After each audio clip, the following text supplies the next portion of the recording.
Assalamualaikum, welcome to another episode of Seekle, and today in this episode we are going to discuss a long question which is projectile motion. This topic is very interesting और ये हमेशा long question के तौर पर आता है, लेकिन चूंकि इस साल का अब हमें कुछ नहीं पता कि इसमें जब आप पेपर दे रहे हैं और कितने कॉन्सेप्ट जो है वो लॉन्ग के लिए और शॉर्ट के लिए हैं, बिकॉज हमारी गवर्नमेंट डिसाइड कर रही है कि तमाम पेपर्स जो हैं उनको कॉन्सेप्चुअल बेस किया जाए। तो इसको अच्छे तरीके से देखना बहुत ज़रूरी है। तो आइए चल के देखते हैं प्रोजेक्टाइल मोशन। और ये वीडियो जो है ये 3 पार्ट्स के अंदर होगी, बिकॉज इसके अंदर डेरिवेशन इन्वॉल्व है, तो मुझे वाइट बोर्ड पर आपको जाके डेरिवेशन समझानी पड़ेगी। उससे पहले हम इनिशियली देखेंगे एक एनिमेशन, ताकि हमें प्रोजेक्टाइल मोशन का इनिशियल बेस समझ में आए, और उसके बाद इसकी एग्जांपल्स देखेंगे। So let's just start the lecture. So let's get started. आज सबसे पहले हम देखते हैं कि मोशन इन 2 डायमेंशन क्या होता है, and that is called a projectile motion. देखें, अभी तक अगर आप लोगों ने प्रीवियस मोशन देखे हैं जिसमें वेलोसिटी को आप स्ट्रेट लाइन में देखते हो, तो उसको स्ट्रेट लाइन मोशन कहते हैं। जैसे कि एक कार आपके पास स्ट्रेट लाइन में ट्रेवल कर रही है, या कोई भी ऑब्जेक्ट आप एक सर्टन हाइट से जो है वो फॉल करें, these are all the straight line motion. लेकिन क्या हो कि अगर एक बॉल को आप थ्रो करो मेकिंग अ पैराबोलिक पाथ, तो ये वाली मोशन जो है ये आपके पास प्रोजेक्टाइल मोशन कहलाती है। सो this is called a projectile motion in which a body is moved in 2-dimensional motion. Let's suppose a cannonball example. यहाँ पर मैं एक बॉल को थ्रो कर रहा हूँ जो एक सर्टेन हाइट लेते हुए पैराबोलिक पाथ बनाते हुए एक जगह से दूसरी जगह ट्रैवल करती है। जब भी हम एक बॉल को थ्रो करते हैं, इसकी वेलोसिटी के जो है वो 2 पार्ट्स होते हैं, या वेलोसिटी के 2 कंपोनेंट्स होते हैं। इसकी इनिशियल वेलोसिटी, यानी कि जिस वेलोसिटी से इसको फायर किया गया, उसमें 2 कंपोनेंट्स हैं, x component and y component. तो ये आपको सामने नज़र आ रहा है, the x and y component of the velocity. जब इसको फायर किया जाता है तो ये दोनों कंपोनेंट्स ही इस बॉल के अलॉन्ग मूव कर रहे होते हैं। लेकिन जब इसमें हॉरिजॉन्टल मोशन होती है तो तब एक्स कंपोनेंट ज़्यादा वैलिड होता है और वाई कंपोनेंट 0 होता है। और जब आपके पास ये तमाम चीज़ वर्टिकली मूव करेगी, तो उस टाइम आपके पास जो है एक्स कंपोनेंट इसका जो है वो 0 हो जाएगा, and it will move along the y component. Y component के अलोंग इसमें ग्रेविटेशन फोर्स जो है वहाँ पे एग्जिस्ट करेगी। तो अब आपको नज़र आ रहा होगा कि यहाँ पर इसका वाई कंपोनेंट जो है वो इनिशियली उसके वेलोसिटी के बराबर तो है, लेकिन अगर इस टाइम पर ये बॉडी को आप अगेंस्ट द ग्रेविटी मूव करें तो इसके साथ नेगेटिव साइन होता है, या अगर टुवर्ड्स द ग्रेविटी होगी तो वो पॉजिटिव होगी। This is called the projectile motion. Welcome back. I hope कि आपको प्रोजेक्टाइल मोशन की डेफिनेशन और जितने भी एग्जांपल्स हैं वो इजीली इस एनिमेशन से समझ में आई होंगी। अब हम यहाँ पर कंसीडर करते हैं हमारे बुक वाला काम, और हमारी बुक में ये सबसे पहले बताया जाता है कि कंसीडर करें कि आपके पास एक प्रोजेक्टाइल है, and this projectile is something like कि एक सर्टन हाइट से एक बॉल या एक फुटबॉल को या एक ऑब्जेक्ट को जो है वो नीचे फेंका गया है। यहाँ पर आपके पास सामने एक ग्राफ नज़र आ रहा होगा जिसमें एक बॉल को मैं प्रोजेक्ट कर रहा हूँ और उसको एक सर्टेन हाइट से ऊंचाई से नीचे की तरफ फेंक रहा हूँ। ये हमारे पास 2 डायमेंशनल मोशन तो हो गया, बिकॉज यहाँ पर आपको क्लियरली 2 तरीके की वेलोसिटीज़ नज़र आ रही हैं। एक वेलोसिटी vx जो कि x अलोंग के अलोंग है, और एक दूसरी वेलोसिटी vy जो कि y के अलोंग है। तो इसको हम horizontal component of the velocity बोल सकते हैं और दूसरे को हम vertical component of the velocity बोल सकते हैं। अब सबसे पहले जो इस बुक पे आपको पहला पेज आएगा प्रोजेक्टाइल मोशन का, तो वहाँ पर आपको वर्टिकल और हॉरिजॉन्टल डिस्टेंस फाइंड किए हैं। तो बेहतरीन काम ये हो जाएगा कि आप अलग अलग हेडिंग दे दें। तो सबसे पहले हम हॉरिजॉन्टल डिस्टेंस जो है वो फाइंड कर लेते हैं। आपको पता है कि जब हमारे पास ये प्रोजेक्टाइल फेंका जा रहा है, तब जब ये हॉरिजॉन्टल साइड पर है और ये सामने की तरफ थ्रो हो रहा है, तो इस टाइम इसके ऊपर ग्रेविटी एक्ट नहीं हो रही, क्योंकि ये सामने की तरफ जा रहा है और इसका कंपोनेंट सामने हॉरिजॉन्टल की तरफ है। तो ग्रेविटी का वहाँ पर इफेक्ट जो है वो 0 है। लेकिन जब यही चीज़ वर्टिकल मोशन करेगी तो वहाँ पर ग्रेविटी का इफेक्ट होगा, ये टुवर्ड्स द ग्रेविटी मूव करेगी तो वहाँ पर ग्रेविटी जो है वो एक्ट होगी। तो हॉरिजॉन्टल डिस्टेंस फाइंड करने के लिए हम सिंपल डिस्टेंस का फॉर्मूला यूज़ करते हैं, और हमें पता है कि हमारे पास वेलोसिटी किसके बराबर होती है, दैट इज़ d/t, और डिस्टेंस यहाँ पर किसके बराबर होगा, दैट इज़ v/t। तो आपके पास वेलोसिटी जो है वो उसका x कंपोनेंट है, और आप उसकी जगह vx लिख लीजिए और मल्टीप्लाई कर दें उसको टाइम के साथ। d को आप x डिस्टेंस कह दें, क्योंकि ये आपने x डिस्टेंस फाइंड कर लिया, which is the horizontal distance of this body. Similarly इसी से ही हम वर्टिकल डिस्टेंस फाइंड करते हैं, और वर्टिकल डिस्टेंस में अगर आप गौर करें तो यहाँ पर आपकी body under the action of gravity move कर रही है, यानी वैल्यू ऑफ जी इसके ऊपर एक्ट होगी। तो ये हमने न्यूटन की किस इक्वेशन ऑफ मोशन से जो है वो निकालना है, and that is s is equal to VIT plus half GT²। तो यहाँ पर आप देख लीजिए, सबसे पहले आपको VIT नज़र आ रहा है, VIT which is the initial velocity of the component. तो इनिशियल वेलोसिटी आपके पास क्या थी, वो Vx थी। और इनिशियल वेलोसिटी चूँकि जब आप वर्टिकल वेलोसिटी फाइंड कर रहे हो तो इनिशियल वेलोसिटी और उसका x कंपोनेंट जो है वो ज़ीरो है, जहाँ पर आपके पास वर्टिकल वेलोसिटी है। तो आप इसको ज़ीरो पुट कर दें तो आपके पास जो वर्टिकल डिस्टेंस बनेगा, क्योंकि s को आप यहाँ y के इक्वल करेंगे, and the vertical distance is now equal to half GT²। एक बात का अगेन ख्याल रखिएगा कि अगर आपकी बॉडी हॉरिजॉन्टल की तरफ मूव कर रही है तो उस टाइम उसकी वर्टिकल वेलोसिटी ज़ीरो है, और अगर आपकी बॉडी वर्टिकली मूव कर रही है तो उस टाइम उसका हॉरिजॉन्टल वेलोसिटी जो है दैट इज़ ज़ीरो। तो प्रोजेक्टाइल है क्या, प्रोजेक्टाइल में तो दोनों वर्टिकल और हॉरिजॉन्टल आते हैं, that's why it make a parabolic shape. ना तो ये स्ट्रेट टूवर्ड्स हॉरिजॉन्टल हमेशा मूव करती रहेगी, ना ही वर्टिकली डाउनवर्ड। तो इसके ऊपर दोनों जो है वो फोर्सेस एक्ट करना होता है, that's why this is called a projectile. अब हम टाइम वेस्ट नहीं करते और हम देखते हैं कि हमारी बॉडी को अगर एक और एग्जाम्पल्स के थ्रू यहाँ पर देखते हैं कि उसको प्रोजेक्ट किया जाए। लेट्स सपोज एक फुटबॉल की एग्जांपल है जिसको ज़मीन से थ्रो किया जाता है और ज़मीन तक वो जाती है। तो इसमें इसके वेलोसिटी के कंपोनेंट्स क्या होंगे और वेलोसिटी के कंपोनेंट्स को हमने किस तरीके से सॉल्व करना है, तो आइए चल के देखते हैं हमारे बोर्ड के ऊपर तमाम काम। जी, तो आपको नज़र आ रहा है जी, हम लोगों ने एक एक्सप्लेनेशन जो है वो यहाँ पर स्टार्ट की है, और ये आपकी बुक में प्रोजेक्टाइल का जो पहला पेज है उसके साइड वाला जो पेज आ रहा है वहाँ पर ये तमाम एक्सप्लेनेशन आपके पास गिवन है। तो यहाँ पर आपने प्रोजेक्टाइल को कंसीडर करना है कि वो एक एंगल पे जो है वो थ्रो हो रही है और वो हॉरिजॉन्टल एक्सिस से जो है आपके पास एंगल बन रहा है। अब ज़रा यहाँ पर आप कंसीडर करें, अगर बॉडी को आप थ्रो कर रहे हो तो ये वाली जो आपके पास वेलोसिटी है ये इनिशियल वेलोसिटी है और ये y की तरफ है, इसलिए मैं इसको VIY लिख रहा हूँ। जबकि यहाँ से यहाँ तक इस बॉडी की जो वेलोसिटी हो रही है ये आपके पास x कंपोनेंट है। तो यहाँ पर आप इसको इनिशियल वाली जगह को VIX और फाइनल वाली जगह को VFX लिख सकते हैं, इसमें कोई बड़ी बात नहीं है। और फिर ये बॉडी जो है वो नीचे की तरफ जा रही है। लेकिन हम जो एग्जाम्पल कंसिडर करेंगे वो सिर्फ यहाँ से यहाँ तक की है, ताकि इसमें x कंपोनेंट भी आ गया और y कंपोनेंट भी आ गया, जिसका ईजिली आपको पता लग जाता है। तो अब देखिए, सबसे पहले वो कहता है कि आपकी बॉडी का x कंपोनेंट जो है वो किसके इक्वल होगा। हमने चैप्टर नंबर 2 में ये चीज़ें पढ़ रखी हैं कि जब भी एक बॉडी जो है और वो एक वेक्टर बना रही है तो उस वेक्टर का जो x कंपोनेंट होता है that will be equal to ax cos of theta, और सिमिलरली ये वेक्टर अगर a है और इसका y कंपोनेंट हुआ है तो that will be equal to ay sin of theta. तो इसी तरीके से यहाँ पर वेलोसिटी दो कंपोनेंट बना रही है, तो सबसे पहले हम इसका x कंपोनेंट जो है वो फाइंड करते हैं। तो इसका x component of the velocity is VIX या VFY, जो फाइनल या इनिशियल है वो दोनों आपके पास v cos ऑफ थीटा के बराबर है।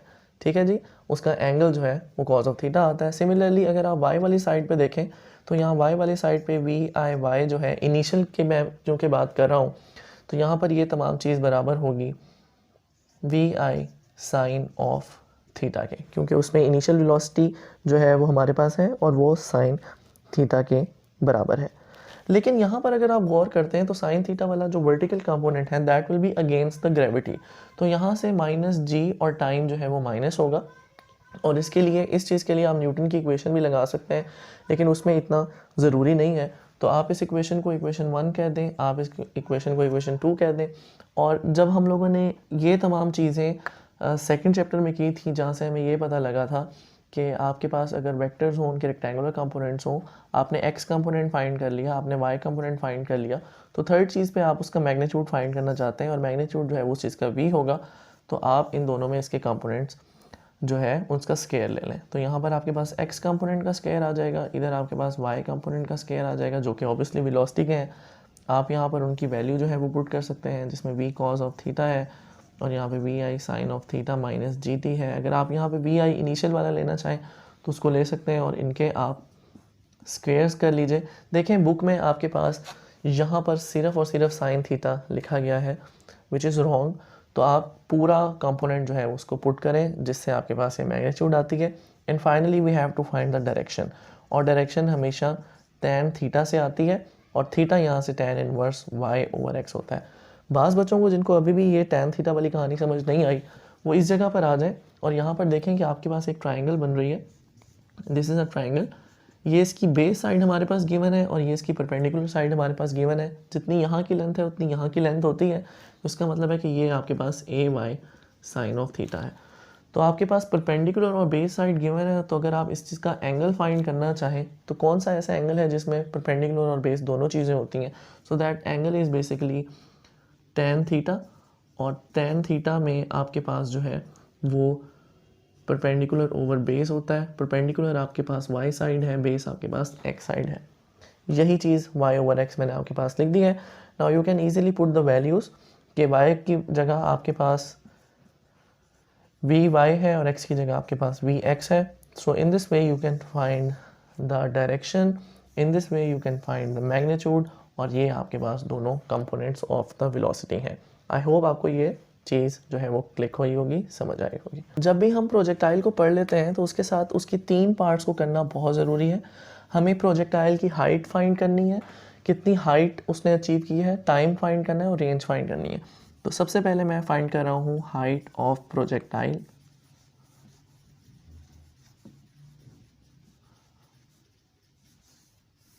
ठीक है जी, और हाइट ऑफ प्रोजेक्टाइल वो मैक्सिमम हाइट है जो बॉडी अचीव कर रही होती है। तो इसमें जो हम इक्वेशन करेंगे वो है हमारे पास 2as is equal to vf square minus vi square. और हमने यही इक्वेशन क्यों लगाई, हम लोगों ने टाइम वाली इक्वेशन क्यों नहीं लगाई? क्योंकि देखें, सबसे पहले आप हाइट अचीव करेंगे तो आप टाइम तक जाएंगे। नो डाउट हाइट अचीव करने के लिए भी एक बॉडी को टाइम रिक्वायर होगा, लेकिन टाइम ऑफ फ्लाइट वो पूरा टाइम है जो प्रोजेक्टाइल एक जगह से दूसरी जगह लगाएगा जब वो गिर जाएगा।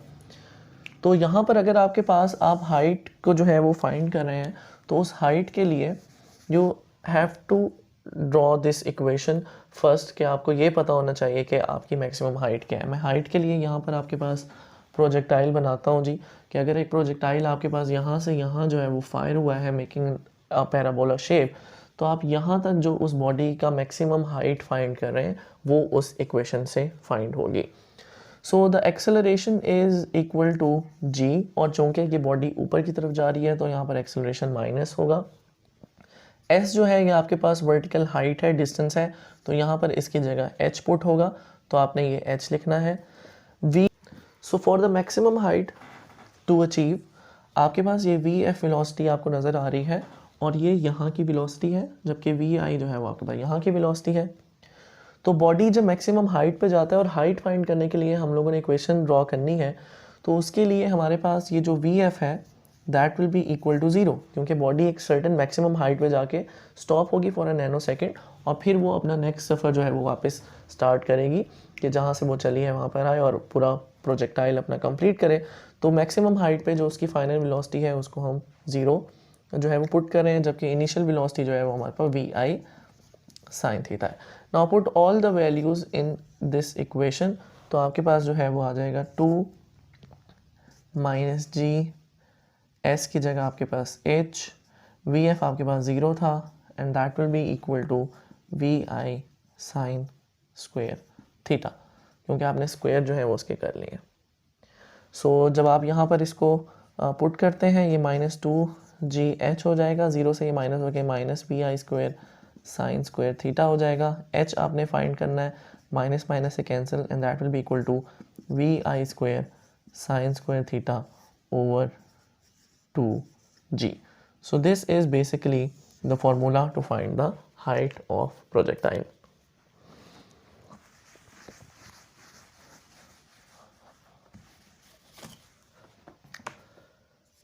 नेक्स्ट आपने फाइंड करना है जी टाइम ऑफ फ्लाइट, और टाइम ऑफ फ्लाइट जो है वो ऐसा टाइम है जो एक बॉडी को रिक्वायर हुआ है यहाँ से यहाँ तक, कितना टाइम इसको लगा है, ये इधर ऊपर तक गई है और ये नीचे तक आई है, और इस टाइम ऑफ फ्लाइट में देखें बॉडी जो है वो ऊपर की तरफ जाती है, हाइट अचीव करती है, and then come backs to the normal point जहाँ से वो स्टार्ट हुई है। तो यहाँ पर इसके हाइट जो है वो अचीवेबल होता है, लेकिन अल्टीमेटली वो तमाम चीज़ जो है वो 0 के इक्वल होती है। तो हम हाइट ऑफ प्रोजेक्टाइल के लिए जो इक्वेशन ऑफ मोशन यूज़ करेंगे दैट विल बी, जो हम टाइम ऑफ फ्लाइट के लिए जो इक्वेशन ऑफ मोशन यूज़ करेंगे that will be equal to s is equal to we i t plus half g t square. और यही वाली इक्वेशन मैंने क्यों ली है, यहाँ पर प्रेफर किया है क्योंकि यहाँ पर आपके पास टाइम है। सो टाइम आप यहाँ से इजीली फाइंड कर लेंगे। तो देखिए यहाँ पर किसके बराबर होगी, तो s आपके पास h के बराबर है जो डिस्टेंस है, और वो यहाँ पर आप 0 करेंगे to find the time, because मैंने आपको उसकी रीज़न पहले बता दी, बॉडी एक अचीवेबल हाइट पे जाएगा और उसके बाद वो तमाम चीज़ जो है वो 0 हो रही है। उसके बाद जी आपके पास यहाँ पर जो जितने भी इनिशियल वेलोसिटीज़ नज़र आ रही हैं ये वर्टिकल हैं, तो ये आपके पास हो जाएगा वी आई साइन थीटा के बराबर, क्योंकि हॉरिजॉन्टल बहुत कम टाइम लगा है यहाँ पे, हॉरिजॉन्टल का इतना नहीं है, वर्टिकली ऊपर और वो नीचे आई है।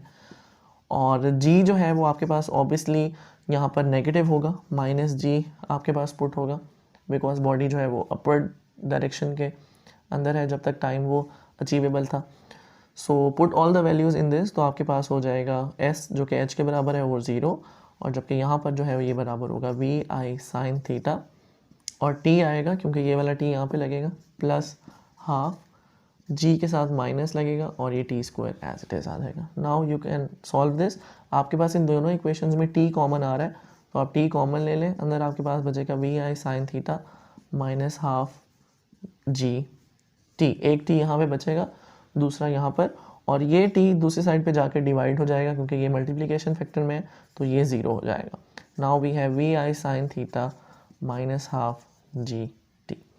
सो टाइम आपने फाइंड करना है, इस माइनस वाली टर्म को मैं उधर ले जाता हूँ, तो ये हो जाएगा half g t is equal to we i sine theta, जबकि टाइम जो है वो आपके पास यहाँ से निकल सकेगा, जी मल्टीप्लाई हो रहा है वो डिवाइड हो जाएगा, 2 डिवाइड हो रहा है मल्टीप्लाई हो जाएगा, तो हो जाएगा 2vi साइन थीटा ओवर जी।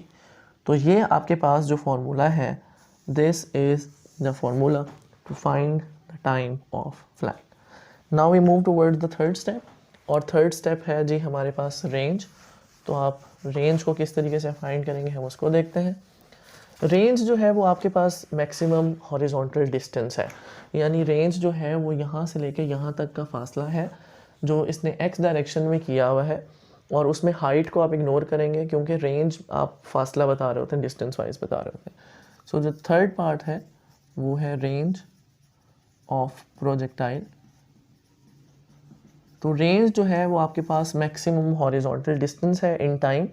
तो रेंज का फॉर्मूला बड़ा ही ज़बरदस्त है, इसमें आपके पास हॉरिजॉन्टल वेलोसिटी का कंपोनेंट आएगा, मल्टीप्लाई इसके साथ टाइम होगा जो टाइम आपने फाइंड किया है, क्योंकि कोई ना कोई टाइम तो रिक्वायर हो रहा होगा। तो यहाँ पर वर्टिकल कंपोनेंट नहीं है, हॉरिजॉन्टल है, तो हॉरिजॉन्टल कंपोनेंट आपके पास बराबर होता है v i cos of theta, क्योंकि हॉरिजॉन्टल साइड पे जो एंगल है वो कॉज ऑफ थीटा है।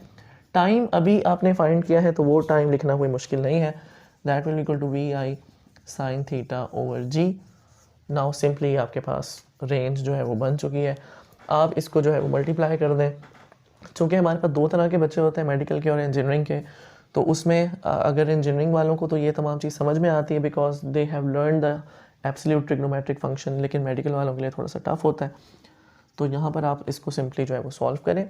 देखिए आपके पास वी आई और वी आई है, that will be equal to we I square, तो ये हो जाएगा 2vi square sine theta cos theta over G. बहुत सारे बच्चे इसको यहीं पे रोक देते हैं, ठीक है, लेकिन मज़ीद सॉल्व करना भी ज़रूरी है। तो अगर इस तमाम चीज़ को मैं कुछ इस तरह लिखूँ, v I square 2 sine theta cos theta, because ये तमाम टर्म्स मल्टीप्लिकेटिव फॉर्म में, तो मैं इसको ऐसे लिख सकता हूँ। और ये आपके पास एक फंक्शन है जिसमें 2 sine theta cos theta double angle formulas होते हैं, और मैथ वाले बच्चे इस बात से एग्री करेंगे कि that will be equal to sine 2 theta. तो ये एक फार्मूला है जो आपको याद करना ज़रूरी है, तो ये आप पुट करेंगे जी इधर, तो ये आपके पास हो जाएगा v I square sine 2 theta over g. So this is the formula of range of projectile and there are certain angles, क्योंकि देखेंगे तमाम चीज़ एंगल पे डिपेंड कर रही है। तो यहाँ पर एक छोटा सा एमसीक्यू है जो कि आता है कि रेंज कहाँ पर मैक्सिमम होती है। तो अगर आपने सर्टेन प्रोजेक्टाइल्स को डिफरेंट एंगल्स पर प्रोजेक्ट किया है, एक को आप 90 डिग्री पे प्रोजेक्ट करते हैं वो सीधा वापस आता है, और एक को आप 45 डिग्री पे करते हैं तो उसकी रेंज मैक्सिमम बनती है। तो वो 45 आप यहाँ से भी प्रूव कर सकते हो कि अगर आप यहाँ पर एंगल जो है आपके पास 45 आ जाए, so the range here is now maximum. तो ये तमाम चीज़ें थी आज की, and this is the 3 height time range और प्रोजेक्टाइल, एंड आई गेस ये आपको तमाम बातें समझ में लगी होंगी। सो आई होप आपको आज का तमाम काम जो है वो इजीली समझ में आया होगा। ऑल्दो ये वीडियो की लेंथ जो है वो थोड़ी सी लंबी होगी, just in a case, just इसलिए क्योंकि आपके पास यहाँ पे ना सिर्फ प्रोजेक्टाइल मोशन बल्कि लॉन्ग क्वेश्चन में प्रोजेक्टाइल मोशन, उसकी एक्सप्लेनेशन, एग्जाम्पल एंड वो 3 पार्ट्स भी आते हैं जिसमें आपने हाइट, टाइम और रेंज फाइंड करनी होती है। सो इसको आप अच्छे तरीके से देखिए, इसको अच्छे तरीके से याद कीजिए और इसी तरह मुझे प्यार करते रहिए और आगे मज़ीद लेक्चर्स की जो है वो आप डिमांड जारी रखें, क्योंकि आगे बहुत एक्साइटिंग जो है वो लेक्चर्स आने वाले हैं। Thank you so much for your love and support, thank you so much for your time. Keep watching, keep visiting Seekh Lein, and don't forget to subscribe my channel. Take care, अल्लाह हाफिज़।